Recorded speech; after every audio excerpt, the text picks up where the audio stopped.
Muy buenos días, vamos a dar inicio al proceso de sustentación y defensa de tesis titulada Las trampas del lenguaje, un estudio de los problemas expresivos en la obra La bucanera de Pernambuco o Hilda, la polígrafa de Alejandra Pizarnik.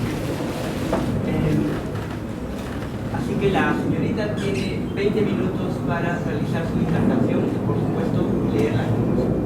Gracias. Buenos días, señor presidente del jurado, señores miembros del jurado y público presente.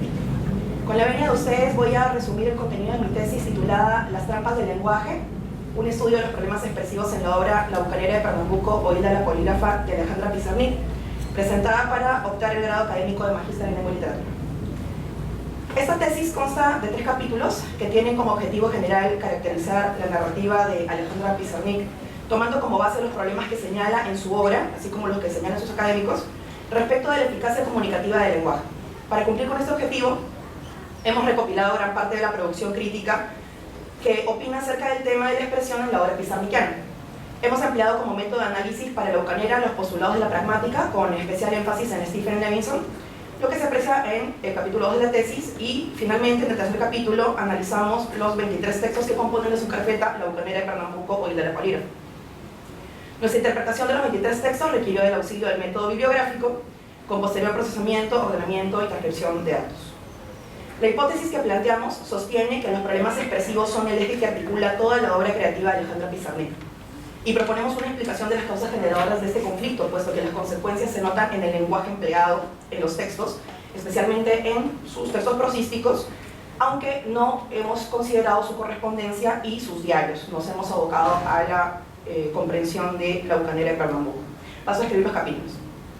En el primer capítulo, denominado El estado de la cuestión, el lenguaje como problema en la obra pizarnikiana, revelamos una evolución del tratamiento del tema del lenguaje por la autora argentina a través de sus académicos, como César Aira, quien reconoce en su libro Alejandra Pizarnik de 1998 que el estado inicial de la escritura de la Argentina es el deseo de llegar a ser una buena poeta, y a esta finalidad se subyugan los demás objetivos de vida. Esta escisión entre poesía y vida, comenta Carolina de Petris en su estudio de la aniquilación poética como plenitud de 2015, es lo que genera el tema constante en los escritos del autor. Esta escisión se difumina posteriormente. También en el primer capítulo se describe qué características del surrealismo coinciden con la obra escritural y el método de Alejandra Pizarnik, quien se ascribía a esta corriente, y para ello empleamos lo señalado por Cristina Piña en el año 2012. Esta autora funda prácticamente los estudios pizarnikianos, y se prueba con su texto la autoasignación al surrealismo de Alejandra Pizarnik, aludiendo a las experiencias límite de ella, que son locura, drogas, soledad última, sexualidad no ortodoxa, rebelión contra las convenciones sociales y finalmente el suicidio. La vocación de rancia de la autora es lo que genera este interés fanatizado por el poder del lenguaje, como consta en la entrevista que concedió a Marta Isabel Moya antes de su muerte. Pizarnik señala que cuando algo tiene un nombre es menos hostil. Por ello, el lenguaje se convierte en esta patria buscada. Lamentablemente, la distancia entre la palabra y el objeto supone una sensación de que este problema es irresolvible. A pesar de esta imposibilidad, el silencio no es una opción. Pizarnik prefiere denunciar, así que este silencio no alude precisamente a callar, sino que es una paradoja del silencio o una especie de articulación del silencio, como señala Santiago Vizcaíno en el año 2008. También es lo que Clara Moure en el 2009 señala como el lenguaje refutándose a sí mismo. Patricia Venti en el 2008 también alude al silencio en la obra, en su análisis sobre la obra La Condesa Sangrienta. Esta obra es una muestra del silencio textual por la brevedad y está representado por facciones del personaje. La condesa Bathory mataba a sus víctimas, o sea, las silenciaba. Es probable que con la publicación de La Condesa Sangrienta en el 65 haya comenzado este debate sobre plagios de Alejandra, pues se compone de una serie de viñetas del libro Le Comtesse Moulin de Valentín Penrose. Sin embargo, María Negroni en su libro El testigo lúcido del 2003 señala que por las reinterpretaciones y el trabajo de eliminación de las partes serviles se trata más de un caso de intertextualidad, lo que tiene sentido. Si yo es otro, como señaló Rambo en las cartas del vidente, Pizarnik es ella misma, sus autores de cabecera y todas las metáforas hacia sí misma que emplea dentro de su obra. El plagio, además, había quedado validado por Lot Ramon, autor base de la biblioteca de Pizarnik, sin cuya lectura no existiría La bucanera, debido a que Ducasse es irreverente, incomoda al lector y además lo interpela constantemente. Vemos en este capítulo también el desarrollo evolutivo de la obra pizarnikiana. Hay sutiles modificaciones en el lenguaje de un poemario a otro, y en la prosa es en la que se señala o se muestra la destrucción del lenguaje. Esta está generada en la Bucanera de Pernambuco, y bueno, ya se había visto un inicio de esta destrucción en su último poemario, El infierno musical, de 1971. En el segundo capítulo se aprecian los conceptos pragmáticos que permitieron una interpretación más abierta de los singulares textos que componen la Bucanera, considerando que los dos elementos base de la pragmática son los usuarios y las circunstancias de la comunicación, debemos incidir en ellos. Respecto de los usuarios, señalamos que hay dos elementos, el autor y los receptores. Respecto del autor, es necesario hablar de la deixis, pues nuestra autora realiza muchas referencias hacia sí dentro de su obra. A esto lo hemos llamado deixis del autor. No existe tal categoría pragmática, debido a que la pragmática es un asunto lingüístico antes que literario, pero es un aporte de esta investigación. Aludiendo al campo lingüístico, esta categoría pragmática posee el concepto deixis de persona, y ahí está incluida la autora y sus lectores. Dentro de la estructura del texto, asimismo, los personajes se aluden entre ellos, aunque desordenadamente. Entre el autor y el lector hay una deixis social, en el sentido de que en muchas partes de la Bucanera se trata como inferior al lector, aunque considerando las extrañezas de la obra, es probable que esta disminución del papel del lector sea más bien una forma de alentarlo. El contexto son las circunstancias en las que se desarrolla el acto comunicativo, y en este sentido encontramos dos situaciones: el cierre del circuito comunicativo con nosotros como lectores realizando la interpretación de la Bucanera de Pernambuco, y el contexto que leemos en el texto pizarnikiano, que es llamado una botica rococó, es decir, una especie de vitrina para los personajes, lo que explica por qué sus diálogos son tan estridentes y sus conductas son tan extrañas. Es como si quisieran llamar la atención constantemente.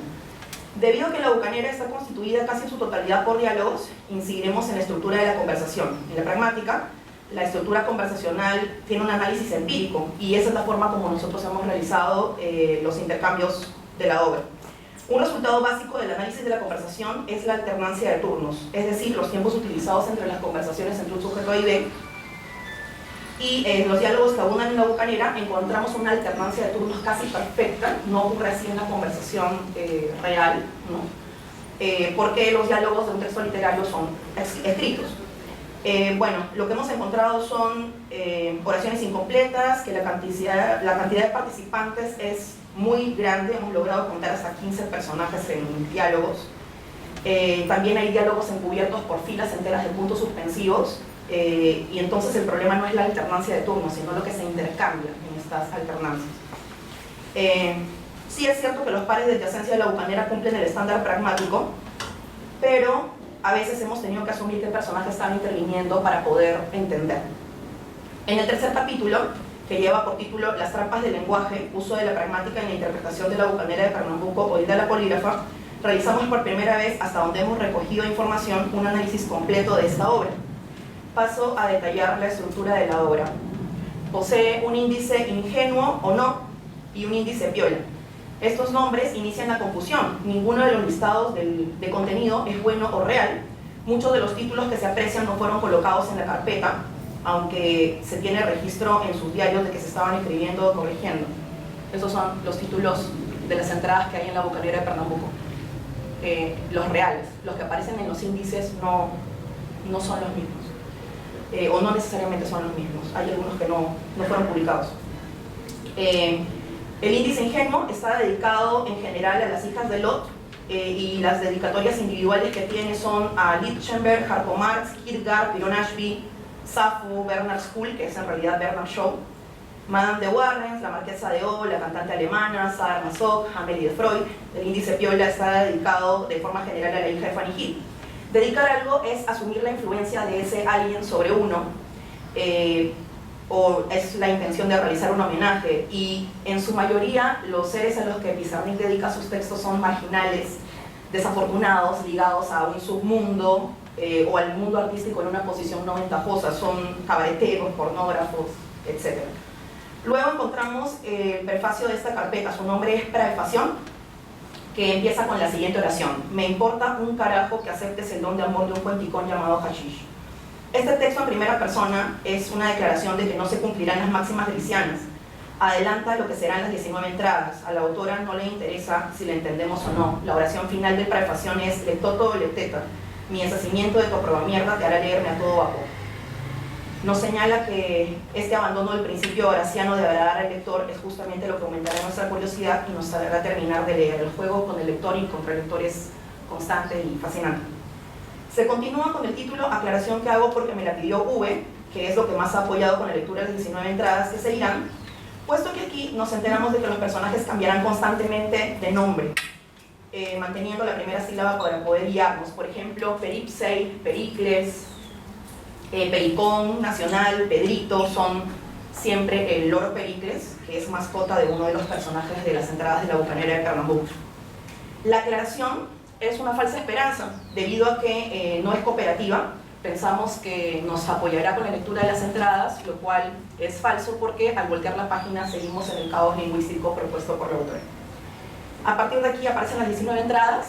Mostré hace un momento los títulos muy específicos, muy singulares. Y bueno, en estas podemos diferenciar lo siguiente, ¿no? Hablando del tema del lenguaje: juegos con clics y sonidos, juegos lingüísticos de sonido y sentido. Ahí en las diapositivas podemos ver algunos ejemplos. Son muchos, así que no podríamos considerar más. Palabras inventadas, lenguaje soez, sátira. Por ejemplo, en la sátira está aludiendo a Perón, ¿no? Es muy interesante. Faltas ortográficas y gramaticales, deformación de frases populares, la mezcla de idiomas, ¿no? Pizarnik utiliza inglés, francés, italiano, alemán, maorí, lituano, y también inventa latinismos. Esta descripción extensa del texto La bucanera de Pernambuco es porque es el que muestra de manera más clara el conflicto con el lenguaje y es el centro de esta investigación. Fue el último texto publicado por nuestra autora, aunque póstumo, y posteriores publicaciones han sido simplemente reediciones. Sin embargo, se debe tener cuidado con su lectura, puesto que parece solo una venganza contra el lenguaje que, como señala Cristina Piña en el 99, no es la patria que Pizarnik ha estado buscando. Quisiéramos aclarar esto: como patria no funciona, pero como producto nos atrevemos a decir que sí, o al menos es un buen intento de renacimiento del español, que era lo que consideramos pretendía la autora. Y si solo quería hacer tangible el caos, con la bucanera también lo habría logrado. Esto se ve desde Poseídos entre lilas, que es una obra, la única obra de teatro de Pizarnik que también muestra un conflicto con el lenguaje. La bucanera de Pernambuco es un trabajo retador, barroco, violento, grotesco. Sus contenidos son disparatados, tiene como fin mostrarnos la crisis del lenguaje ya sin nombrarla, sino generándola. Y sus otros textos en prosa también tuvieron esta finalidad, pero como señalaba, la bucanera es el punto de mayor tensión. Pese a que algunos autores como Carolina de Petris en 2015 señalan que no hay una continuidad, ni un mensaje o un sentido entre las entradas de la obra, disentimos, puesto que nosotros sí hemos encontrado los significados del texto y hemos propuesto una interpretación. No podemos coincidir con la autora. Los textos no solamente están vinculados por lo fónico, como mostré en las diapositivas anteriores, sino que cada uno de ellos posee una reflexión humana. El conjunto que los aglutina no es una continuidad entre ellos, sino que en cada entrada asistimos a una forma bastante particular de autoexaminar nuestros conceptos sobre temas relevantes como la vida, la educación, el sexo, la discriminación, la política, la religión, los medios de comunicación y por supuesto el lenguaje, que es lo que atraviesa todo. En lo que sí encontramos coincidencia con De Petris es que este exceso de sucesión fónica y de control semiótico es muy significativo en su valoración crítica, pero no creemos que sea porque carezca de fundamento. De hecho, De Petris señalaba en su artículo del 2015 que Pizarnik abandona el lenguaje o, abro cita, escribe para la mierda, cierro cita, porque abandonar el aspecto lógico del lenguaje y darle primacía a su existencia física porque sí, es una forma de crear por medio de la pérdida y es la clave para escribir bien. Nos propone que la forma de escribir de Pizarnik, aparentemente sin utilidad, era su forma de volverlo un acto puro u orgánico. César Aguirre señala en el 98 que Hilda la Polígrafa fue un experimento muy laborioso de escribir una novela hecha de densidades y un experimento fracasado, considerando que el fracaso es el destino de todos los experimentos. Pero nosotros quisiéramos aclarar que no es una novela porque no posee las características de una, y pese a las faltas de cohesión no se debe considerar un texto fallido ni tampoco se debe considerar un texto que tiene el lenguaje de una loca, sino que imita el delirio de una forma muy peligrosa. Su propuesta fue criticada por su círculo más cercano. Se le pidió que regrese a sus poemas, pero si el lenguaje había perdido todo su poder, ¿cómo podría regresar a esto? Era un retorno totalmente imposible. En estas 19 entradas de la bucanera, la imaginación rompe con la sintaxis, la formación de palabras y la semántica, lo que altera la construcción normal de un texto, es decir, el caos que estaba mostrando en lo último de su producción poética se profundiza y no solamente se manifiesta en los personajes, sino que invade todo ámbito. Considérese que la obra cuenta con muchos diálogos y los diálogos son una magnífica manera de mostrar un mundo en el que el lenguaje es completamente diferente del mundo real. Voy a citar una entrada del diario de Pizarnik. Dice: mi proyecto de escribir voces es inteligente, pues denota algún conocimiento de mí. Si tuviera una sola voz no escribiría, pero ¿cuántas voces? ¿Y cómo identificarlas? Podría nombrarlas, pero entonces serían personajes. Intercalaría, eso sí, voces de poetas, también imitación de escritores argentinos, ¿no? La intertextualidad es uno de los elementos del lenguaje que se usa como trampa. Lo hizo siempre, desde sus poemarios intercalaba versos enteros de sus autores favoritos.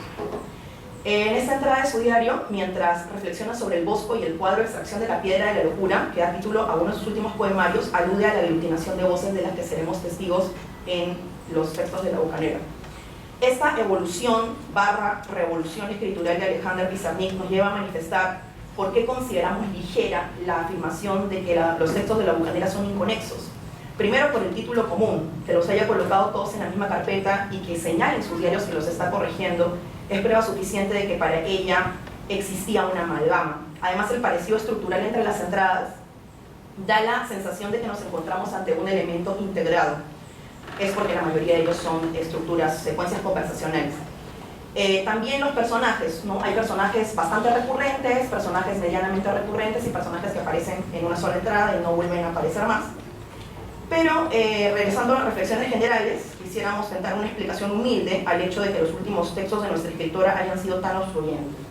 Según el mito decimonónico, la narrativa rebajaba el arte a brindar simple información circunstancial. Alejandra, contra toda convención, aplicó procedimientos como la escritura automática, el hacer objetivo o el efecto de destrucción mayormiano para dotar a su prosa de las cualidades que tienen las formas sublimes y que el lenguaje no debió jamás perder. Pizarnik es en su obra narrativa una renovadora. Trajo a la vida con La Condesa Sangrienta, el gótico dieciochesco, y con Los Perturbados entre Lilas y esta obra, La Bucanera de Pernambuco, las formas literarias del 19, pero no solamente las reinstaló, sino que las hizo estallar sobre nosotros. Además, se dedicó a explorar varios géneros y especies literarias para demostrarnos desde todos los campos que el lenguaje ha perdido su cuerpo. Quisiera pasar a leer las conclusiones de la tesis. 1. En la condición de errante de Alejandra Pizarnik se inician los problemas de su expresión. El provenir de una familia rusa cuya madre no hablaba en español, ser judía en un país casi eminentemente católico, usar yiddish en casa y español en el resto de ámbitos de su vida, haber dominado el francés, haberse mudado 4 años a París, son indudablemente situaciones que constituyeron una sensación de no pertenecer. Por ello, nuestra autora aludía a encontrar una patria. Considerando que el arraigo lingüístico es irrenunciable, Pizarnik creyó encontrar esta patria dentro del lenguaje. Sin embargo, la influencia del surrealismo le enfrentó con el descubrimiento de que el lenguaje no es suficiente para la expresión de lo sublime.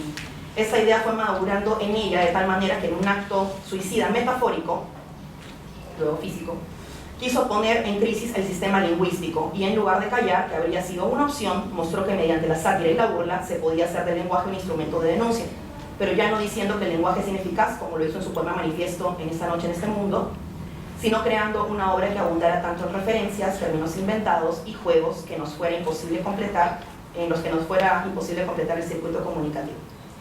2. La Bucanera de Pernambuco, oída la polígrafa, es una obra con 3 tipos de texto. Desde el punto de vista de la coherencia argumentativa, hay textos poco obstruyentes, como aclaración, anuncio, prefación, medianamente obstruyentes, como la polca o la escrita, y textos muy obstruyentes, como La viuda del ciclista o abstracto.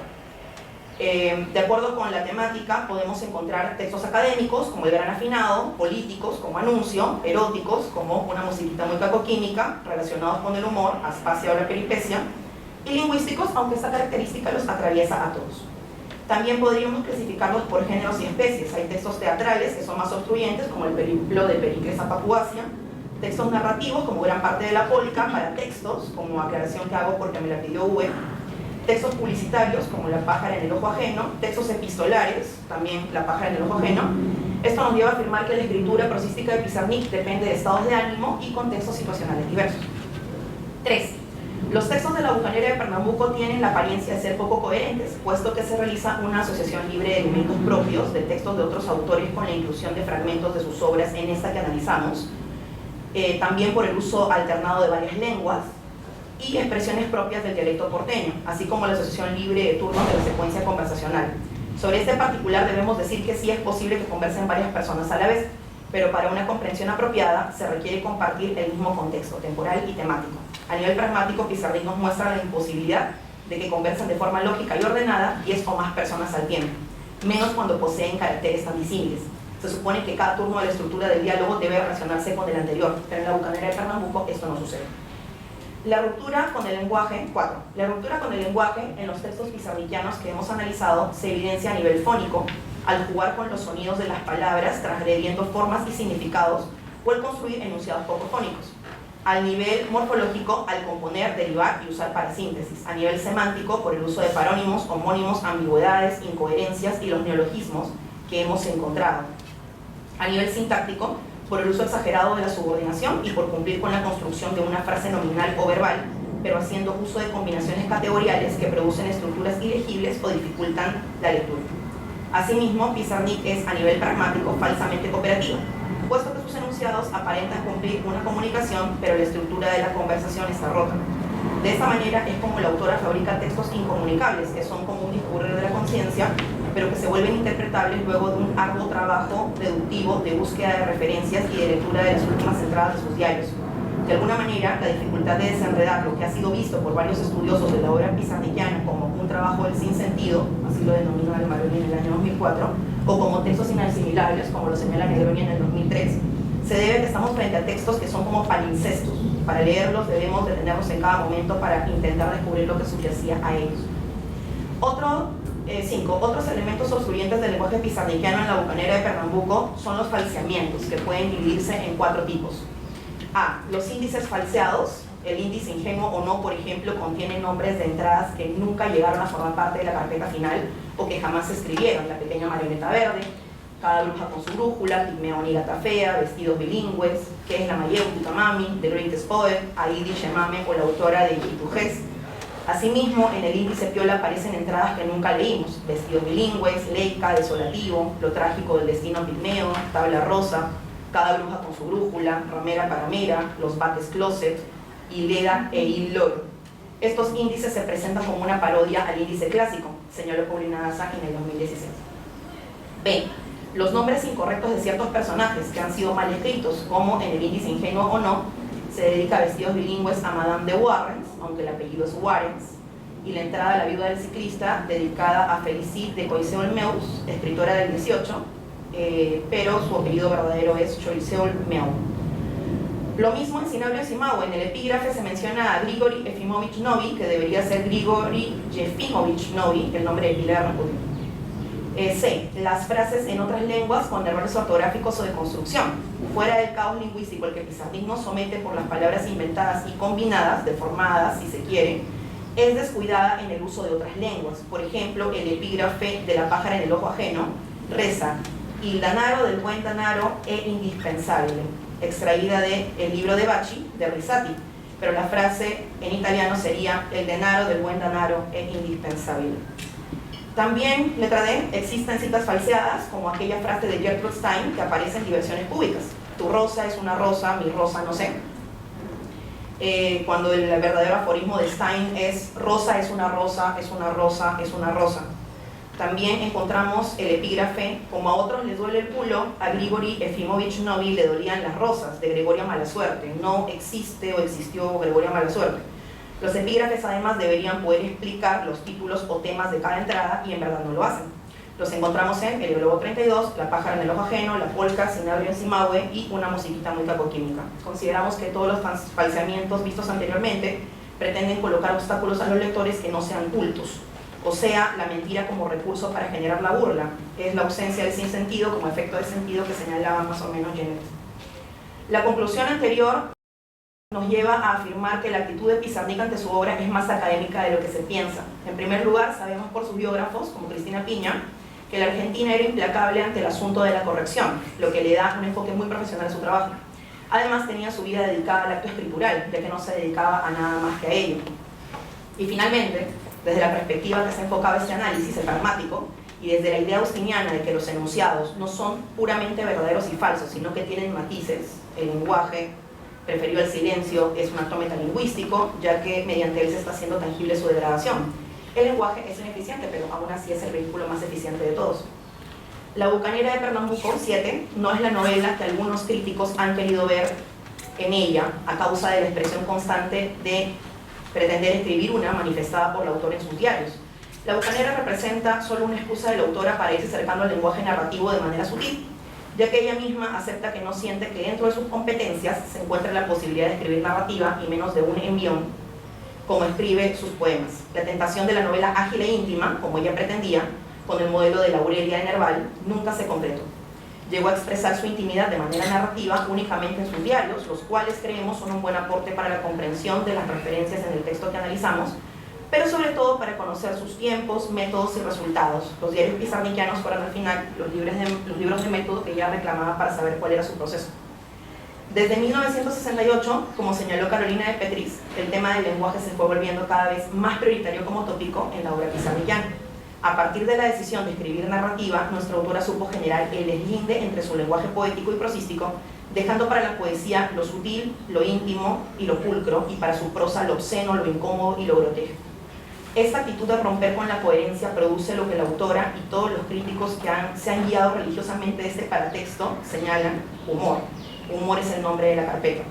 Sin embargo, esta obra de humor, entre comillas, no representa, como se piensa, la intención de producir propiamente la risa, sino el desencajamiento. Es, como señala Piña en el 99, un acto profundamente subversivo. No existe la parte de este par de presencia, chiste-risa. No hay propiamente algo risible en la Bucanera. Esta no es cómica, no produce el efecto de relajación instantánea al momento cómico, sino que produce una incomodidad muy particular, y esto lo produce justamente el lenguaje. Gracias. Tiene la palabra el doctor Dorian Espesúa en su calidad de asesor de la tesis. Señor presidente de la mesa, no voy a leer el informe que presentaba el doctor Gonzalo Pino el 1 de noviembre del 2019 para ahorrar tiempo de algún modo. Quiero manifestar simplemente que este es un trabajo excepcional que le ha costado a la tesista 2 años de arduo trabajo de investigación, el análisis y interpretación de los 23 textos que componen la Bucanera de Pernambuco, y la tesista no se ha escudado en la consideración de que la literatura no puede ser explicada racionalmente. Alguien ha hecho todo lo contrario. Se ha dado el trabajo de explicar racionalmente cada uno de los 3 obstruyentes textos de la Bucanera. Por lo tanto, creo que es la tesis que avalo con mayor satisfacción a lo largo de mi carrera profesional, y pido que se califique con la más alta nota por el jurado integrado por ustedes. Eso incluye la recomendación de publicación de esta importante tesis. Es todo, señor presidente. Muy bien, muchas gracias. Ahora tiene la palabra el magíster Alex Morillo Sotomayor en su calidad de profesor informático. Muchas gracias, señor presidente. Doctor Retegui, felicito por la exposición clara de la investigación. Tengo algunas inquietudes, en todo caso, te voy a dar la posibilidad de callarte en algunos aspectos que me parecen interesantes de la investigación, ¿no? En una de tus hipótesis señalas que para entender con mayor precisión y con mayor claridad el objeto de estudio que te propone la Bucanera, es necesario tener una noción mucho más amplia del proyecto estético del pensamiento, de toda la propuesta cultural del autor. Teniendo en cuenta esta hipótesis que me parece importante, tú has elegido, es una decisión tuya como investigadora, analizar esta escritura prosística.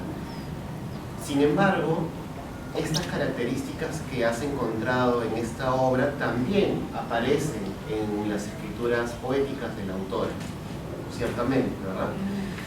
Mi pregunta iba por cómo distinguirías de qué manera esta prosa de Pizarnik singulariza esos aspectos que la poesía de Pizarnik manifiesta. Por ejemplo, ¿no? Has enfatizado mucho el carácter dialógico y fragmentario de la prosa en esta obra de Pizarnik, cómo aparecen diversos registros de escritura, ¿no? Cómo aparece esta disposición deíctica, de este desdoblamiento, de esta autorreferencia constante, esta aparición de múltiples voces.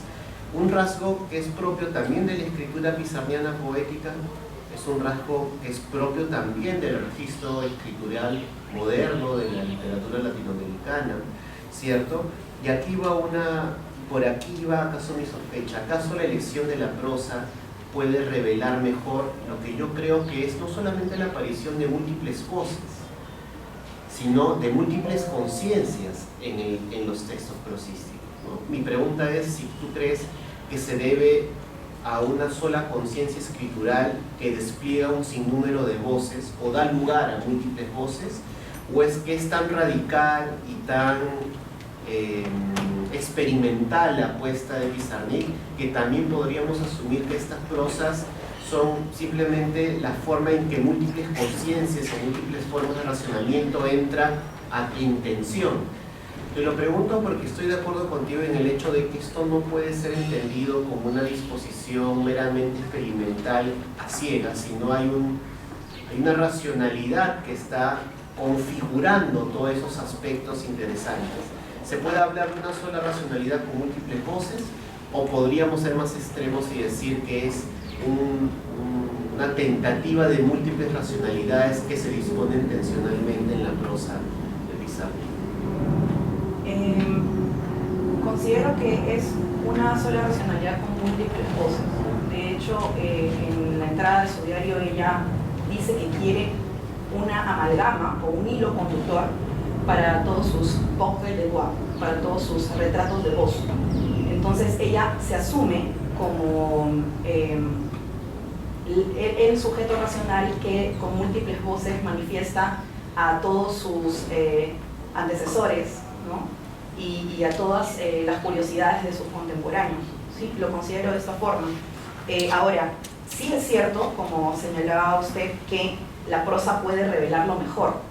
Y lo digo porque la selección de La Bucanera, la selección que realicé de específicamente analizar ese texto, fue porque el otro texto que muestra el conflicto con el lenguaje y que no es poético, quería tomar un texto que no fuera lo que casi todos los investigadores analizan, que es la poesía pizarniana.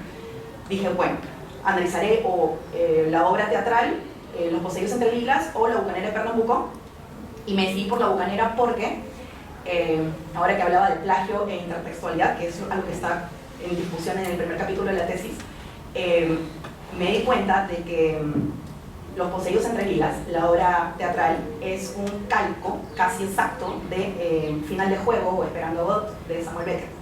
Entonces pensé que lo mejor sería, para hablar de todas estas voces, es una aglutinación de voces desde un solo sujeto racional, quien lo mostraba mejor era La Bucanera de Pernambuco. Esa es la respuesta.